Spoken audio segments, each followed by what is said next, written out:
Era viernes por la noche en Navolato, Sinaloa. La brisa cálida de la costa apenas movía las palmas mientras la ciudad se sumía en una calma aparente. Martín Alonso, un joven policía estatal de 27 años, terminaba su turno. Vestía aún su uniforme con orgullo, aunque el cansancio se le notaba en la mirada. A pesar de la violencia que se respiraba en el ambiente, él creía en su trabajo. Creía que aún se podía hacer una diferencia. Esa noche, sin embargo, algo cambió. A las 22:47 horas, al salir de una tienda de abarrotes, un vehículo gris sin placas se detuvo a su lado. 3 hombres armados descendieron con rapidez quirúrgica. En segundos, lo rodearon. No hubo gritos, no hubo disparos. Solo un forcejeo breve y el sonido seco de una puerta cerrándose con fuerza. El coche desapareció por las calles sin testigos dispuestos a hablar. Su familia lo esperaba en casa. Al no recibir noticias, comenzaron a llamar a sus compañeros, a hospitales, a cualquier lugar donde pudiera estar. La angustia creció con cada minuto que pasaba sin respuesta. A las 3:00 am, su desaparición fue reportada oficialmente. Las autoridades locales iniciaron un protocolo de búsqueda, pero la burocracia y el temor ralentizaron los movimientos. Martín no era cualquier agente. Desde su ingreso a la corporación había demostrado un compromiso inquebrantable. Venía de una familia humilde, con raíces profundas en la comunidad de Navolato. Su madre, Rosa, vendía tamales los fines de semana para ayudar con los gastos. Su padre, ya fallecido, había sido también policía, víctima de un atentado años atrás. Para Martín, portar el uniforme no era solo una profesión, era una herencia, un compromiso con el legado de su padre. En la corporación, sus colegas lo respetaban. Lo conocían por ser firme pero justo, valiente sin buscar protagonismo. En más de una ocasión había intervenido en operativos de alto riesgo, incluso desobedeciendo órdenes ambiguas cuando consideraba que la integridad de sus compañeros estaba en juego. Eso, sin duda, le había ganado admiración, pero también enemigos. Los rumores empezaron a circular apenas se supo de su desaparición. Algunos decían que había sido un ajuste de cuentas. Otros que sabía demasiado sobre movimientos irregulares dentro de la policía. La idea más aterradora era la que susurraban en los pasillos del cuartel, que Martín había sido marcado, que su nombre había aparecido en una lista de aquellos que debían ser silenciados. Mientras tanto, la investigación avanzaba a paso lento. Los peritos revisaban cámaras de seguridad, pero muchas no funcionaban. Testigos negaban haber visto algo. El miedo paralizaba la ciudad. Nadie quería hablar. Nadie quería ser el siguiente. El sábado transcurrió en silencio. La noticia no llegó a los medios. Para muchos, la desaparición de un policía más era solo una cifra, un dato que no alteraba el ritmo de sus días. Pero para Rosa, para su hermana menor, para sus amigos del barrio, cada hora era una eternidad. Esa noche, Rosa encendió una vela en la puerta de su casa. No podía dormir, no podía llorar más. Solo repetía una frase entre dientes, como si fuera un mantra. Mi hijo no desaparece así nomás, él va a regresar. Pero en lo más profundo de su alma, sabía que algo oscuro se había desatado. Algo que iba más allá de lo que ella podía comprender. Y mientras la familia velaba en silencio, en otro punto de la ciudad, alguien observaba un monitor. Una cámara de seguridad captaba los últimos momentos de Martín antes de ser llevado. El rostro de uno de los secuestradores, parcialmente cubierto, aparecía por breves segundos. Alguien en una oficina oscura hizo una pausa, acercó la imagen y murmuró: «Ya tenemos algo». Pero aún faltaba mucho por descubrir. Las piezas apenas comenzaban a moverse. Si quieres seguir de cerca esta historia impactante y conocer la verdad detrás del caso Martín Alonso, suscríbete ahora al canal. Esto apenas comienza. La mañana del domingo 1 de junio comenzó como cualquier otra en Culiacán. El sol ascendía lentamente sobre la ciudad, mientras el bullicio habitual tomaba las calles, pero en una zona polvorienta al poniente de la ciudad, detrás del aeropuerto internacional, la tranquilidad fue abruptamente interrumpida. Un campesino que recorría su parcela observó algo fuera de lugar entre los matorrales. Se acercó con cautela. En cuanto distinguió los colores del uniforme policial, dio media vuelta y corrió. Minutos después, una patrulla llegaba al lugar, seguida por peritos y agentes de la fiscalía. La escena era desgarradora. Martín Alonso yacía en el suelo, esposado, con múltiples impactos de bala en el cuerpo. El rostro cubierto con una tela negra, su postura rígida, revelaban la brutalidad con la que fue ejecutado. Todo indicaba que no hubo intento de ocultarlo. Por el contrario, parecía un mensaje. La noticia corrió como pólvora. Las autoridades acordonaron el área. Los medios locales llegaron con rapidez. Pero lo más doloroso fue la llegada de su familia. Rosa, su madre, rompió en llanto al ver el cuerpo de su hijo. Sus gritos de dolor desgarraban el aire. Su hermana menor, en shock, no podía articular palabra. Confirmaron su identidad en el acto. Compañeros de Martín, al enterarse, colapsaron emocionalmente. Uno de ellos, Luis, rompió el silencio. Nos mataron a uno de los buenos, y lo sabían. El ambiente en la corporación era tenso. Nadie lo decía en voz alta, pero muchos pensaban lo mismo. Martín fue traicionado. Las redes sociales se inundaron con mensajes de indignación. Las imágenes, aunque censuradas, daban cuenta del horror. Usuarios exigían justicia, pedían renuncias y señalaban al crimen organizado como responsable. Pero no solo a ellos, también cuestionaban el silencio de los altos mandos. La Secretaría de Seguridad Pública del Estado, hasta ese momento, no había emitido ningún comunicado. La ausencia de una postura oficial fue interpretada por muchos como complicidad, o al menos como negligencia. ¿Cómo era posible que un agente activo desapareciera y fuera hallado ejecutado sin que se supiera nada concreto? La Fiscalía General del Estado informó escuetamente que el cuerpo presentaba varios disparos, que se habían iniciado las investigaciones y que no se descartaban líneas de investigación, pero no ofreció detalles. No mencionaron sospechosos, no hablaron de avances. Todo sonaba a protocolo. Mientras tanto, en las calles de Culiacán el miedo crecía. Vecinos de colonias cercanas al lugar del hallazgo comenzaron a hablar. Algunos recordaban haber escuchado disparos la noche anterior. Otros, que vieron vehículos circulando sin luces. Pero nadie quería dar su nombre. Nadie quería meterse en problemas. Los amigos de Martín organizaron una pequeña marcha silenciosa. Caminaron con pancartas por el centro de la ciudad exigiendo justicia. Fueron pocos, pero firmes. No buscaban protagonismo, solo querían que no se olvidara su nombre. Durante ese mismo domingo ocurrió otro hallazgo escalofriante. En la colonia Mazatlán fue localizada una cabeza humana dentro de una hielera. Sin conexión oficial con el caso de Martín, pero el mensaje era claro. La violencia no daba tregua. En el ambiente se sentía una mezcla de rabia e impotencia.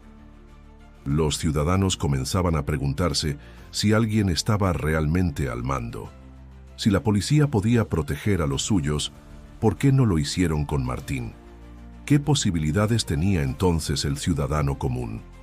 En los pasillos de la fiscalía, un investigador comentó en voz baja: «Esto no fue al azar, lo tenían marcado, lo esperaban, no dejaron huellas porque sabían cómo hacerlo». La hipótesis de una ejecución planificada tomaba fuerza. No se trataba de un secuestro fallido, fue un asesinato con firma. Esa tarde, Rosa decidió hablar. Frente a los medios, con el rostro enrojecido y las manos temblorosas, levantó una foto de su hijo y dijo: «Quiero justicia, no quiero venganza, pero quiero que me digan por qué. Mi hijo no merecía esto». Las palabras resonaron en todo el país. No era solo el dolor de una madre, era la súplica desesperada de una sociedad cansada de contar muertos sin nombre. Martín tenía nombre, tenía historia, y ahora exigía memoria. Y aunque muchos creyeron que el caso se archivaría como tantos otros, algo distinto comenzaba a gestarse. Las miradas apuntaban a los altos mandos. El silencio ya no era opción. Martín Alonso se convirtió en símbolo de una verdad que ya no podía ocultarse, pero todavía quedaban preguntas sin respuesta, y alguien estaba dispuesto a llegar al fondo, cueste lo que cueste. La indignación nacional crecía. En medios, redes sociales y hasta en conversaciones callejeras, el nombre de Martín Alonso comenzaba a resonar como el más reciente rostro de la impunidad. Mientras tanto, dentro del gobierno federal, el caso encendía alertas. No era un hecho aislado. Las ejecuciones de elementos activos de seguridad habían aumentado y Sinaloa parecía estar fuera de control. Fue entonces cuando se tomó una decisión contundente. El secretario de Seguridad Federal, Omar García Harfuch, viajó personalmente a Culiacán. Su llegada no fue anunciada con bombo ni platillos. No hubo ruedas de prensa ni escoltas ostentosas. Llegó con un propósito: entender qué estaba pasando en el terreno y tomar el control de la situación. Harfuch no era un desconocido en estas tierras. Su reputación lo precedía. Su historial en operativos contra el crimen organizado y su capacidad táctica lo convertían en una figura de autoridad, incluso entre los más escépticos. Había enfrentado atentados, sobrevivido balaceras y no titubeaba ante la presión. Su presencia representaba una promesa implícita: no permitiría que el caso de Martín Alonso quedara impune. Lo primero que hizo fue reunirse con altos mandos de la Secretaría de Seguridad Pública Estatal. Escuchó informes, revisó mapas, pidió grabaciones y exigió acceso a información reservada. Detectó algo de inmediato. Los canales de comunicación estaban fragmentados. La desconfianza entre las propias corporaciones era evidente. Algunos comandantes evitaban hablar, otros lo hacían en susurros. Esa noche, Harfuch caminó en silencio por el sitio donde hallaron el cuerpo de Martín. Lo acompañaban peritos federales y 2 analistas forenses. Observó cada detalle, tomó notas y preguntó cosas que nadie más había considerado. ¿Por qué aquí? ¿Por qué esposado? ¿Por qué con la cara cubierta?, murmuró. No buscaba respuestas automáticas. Quería entender el mensaje. Al día siguiente, convocó a una mesa de seguridad con representantes del Ejército, la Guardia Nacional, la Marina y la FGR. El tono fue claro desde el principio. No estamos aquí para simular. Este crimen es una línea directa al corazón del Estado. O respondemos o perdemos el control definitivo de la región. En esa reunión surgieron datos clave. Informes confidenciales señalaban el resurgimiento de una célula delictiva vinculada a ejecuciones selectivas de policías. Una célula silenciosa, discreta, que actuaba con inteligencia quirúrgica y dejaba pocos rastros. Las autoridades locales la conocían, pero evitaban confrontarla directamente. No por cobardía, sino por miedo a represalias brutales. Harfuch pidió entonces los últimos 10 casos de agentes asesinados en circunstancias similares. Al analizarlos en conjunto, encontró un patrón. Todos habían participado en operativos en Navolato. Todos habían reportado movimientos irregulares antes de morir, y todos fueron silenciados antes de declarar. No es coincidencia, esto es sistemático, concluyó. Pero había más.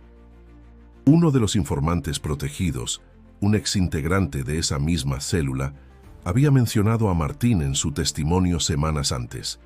Lo había identificado como el policía que no se dejaba comprar. Afirmaba que su nombre ya estaba marcado, que sabían quién era, dónde vivía y que lo tenían bajo vigilancia. Ese dato congeló la sala. Martín no fue una víctima colateral. Fue un objetivo, un ejemplo.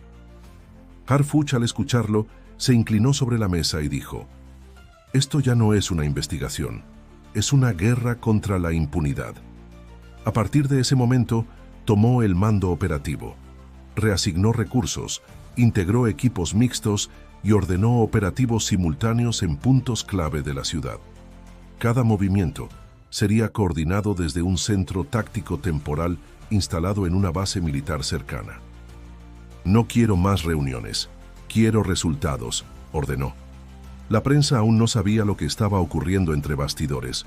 Para el público, Harfuch solo había venido a revisar el caso, pero internamente la estrategia era clara: cerrar el cerco, identificar a los responsables, neutralizarlos y enviar un mensaje contundente a quienes creían que podían actuar con total impunidad.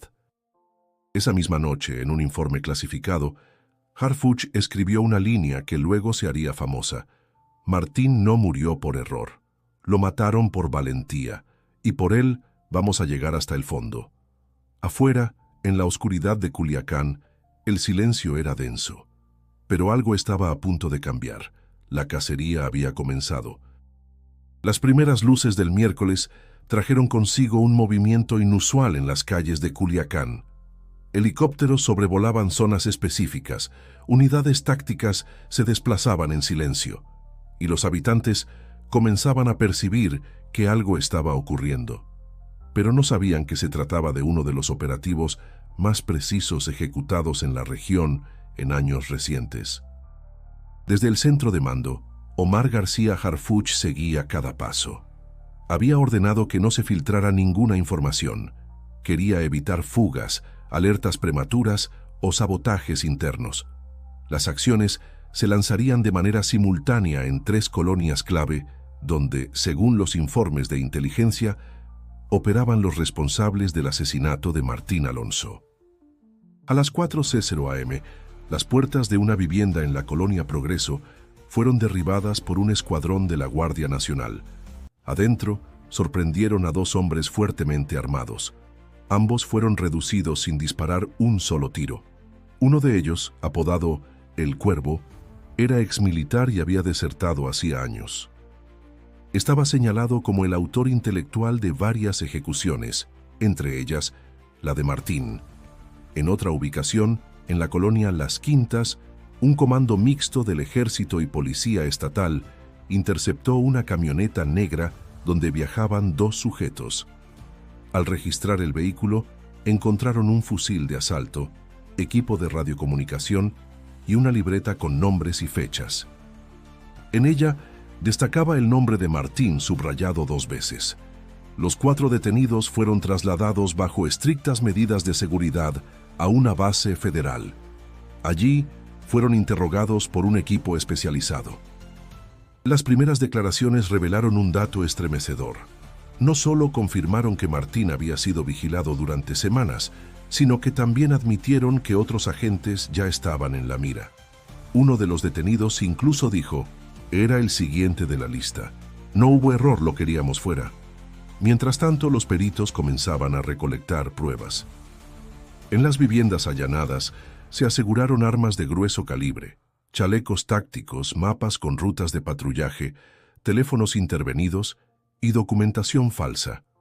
Todo apuntaba a una estructura organizada, bien financiada y con contactos dentro de las propias corporaciones.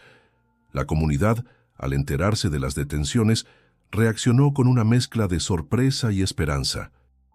Durante días, muchos habían asumido que el caso de Martín quedaría impune, que pasaría al olvido como tantos otros. Pero ahora, con nombres y rostros concretos, la indignación comenzaba a transformarse en exigencia de justicia plena. Los medios locales retomaron la historia. Los titulares hablaban de golpe certero, reacción del Estado y rescate de la autoridad. Pero Harfuch se mantuvo cauto. Sabía que el camino no terminaba con las detenciones. Faltaba consolidar las pruebas, blindar el proceso judicial y, sobre todo, evitar que los detenidos fueran liberados por tecnicismos o corrupción interna. Durante una reunión privada con los familiares de Martín, Harfuch fue directo. Lo que hicimos hoy no le devolverá la vida a su hijo, señora Rosa. Pero le prometo que no vamos a permitir que su muerte quede impune. Él murió por ser íntegro, y por eso es ahora nuestra bandera. Las palabras emocionaron profundamente a la familia. Por primera vez desde el asesinato, sintieron que alguien con poder estaba dispuesto a actuar, no solo a prometer. Fue un momento íntimo, lejos de los reflectores, pero cargado de simbolismo. El fiscal regional, presionado por la opinión pública, compareció al día siguiente. Confirmó las detenciones, presentó imágenes de las evidencias y aseguró que se seguirían líneas de investigación adicionales. No descartó más arrestos en los próximos días, pero no todos estaban convencidos. Algunos periodistas cuestionaban por qué apenas ahora se actuaba con tal contundencia y qué papel jugaron las autoridades locales antes de la intervención federal. A pesar de las dudas, la operación había enviado un mensaje claro. No habría impunidad. El crimen de Martín ya no era un archivo más en una oficina polvorienta. Era el epicentro de un ajuste de cuentas institucional. Y quienes pensaron que podían actuar sin consecuencias, ahora estaban tras las rejas. Pero aunque el operativo fue un éxito táctico, Harfuch sabía que la batalla era más profunda. Lo que estaba en juego no era solo un caso, sino el control del miedo. Porque en territorios como Sinaloa, la diferencia entre justicia y silencio puede depender de una sola decisión valiente. Y en este caso, la valentía de un hombre caído había encendido una respuesta que aún no había terminado. Los 4 detenidos fueron puestos a disposición del Ministerio Público Federal en las primeras horas del jueves. La carpeta de investigación se integró con celeridad, alimentada por las pruebas incautadas durante los operativos y los testimonios obtenidos bajo resguardo. Los delitos imputados eran contundentes: homicidio calificado, asociación delictuosa, posesión ilegal de armas de fuego de uso exclusivo del ejército y delitos contra servidores públicos. Durante la audiencia inicial, el juez decretó prisión preventiva oficiosa. Las pruebas eran demasiado sólidas para permitir otra decisión. Los acusados, con el rostro serio, apenas hablaron. Uno de ellos, al escuchar el nombre de Martín Alonso, durante la lectura de cargos, bajó la mirada por primera vez. El proceso judicial apenas comenzaba, pero algo había cambiado. Esta vez, la justicia no parecía una ilusión. El país observaba. En redes, miles de usuarios compartían imágenes de Martín en vida. Sus compañeros de corporación publicaron mensajes en su honor. Un mural improvisado apareció en la entrada del cuartel de Navolato con la frase: «Tu valor no fue en vano». La comunidad, conmovida, organizó una misa en su memoria. Rosa, la madre de Martín, asistió con una fotografía en las manos, en silencio, recibiendo abrazos de extraños que, sin conocerlo, sentían que les habían arrebatado a uno de los suyos. En el Congreso del Estado, diputados de distintas bancadas guardaron un minuto de silencio en su honor. Incluso el gobernador, quien hasta ese momento había evitado pronunciarse directamente, emitió un mensaje donde reconoció la labor del joven agente y pidió fortalecer los mecanismos de protección para elementos en zonas de alto riesgo. «La muerte de Martín no puede repetirse», dijo. Pero para muchos esas palabras llegaban tarde. Harfuch, por su parte, no frenó.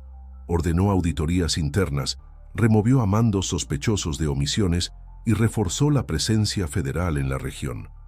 También propuso la creación de una unidad especial para investigar amenazas contra servidores públicos, bajo supervisión directa del gobierno federal.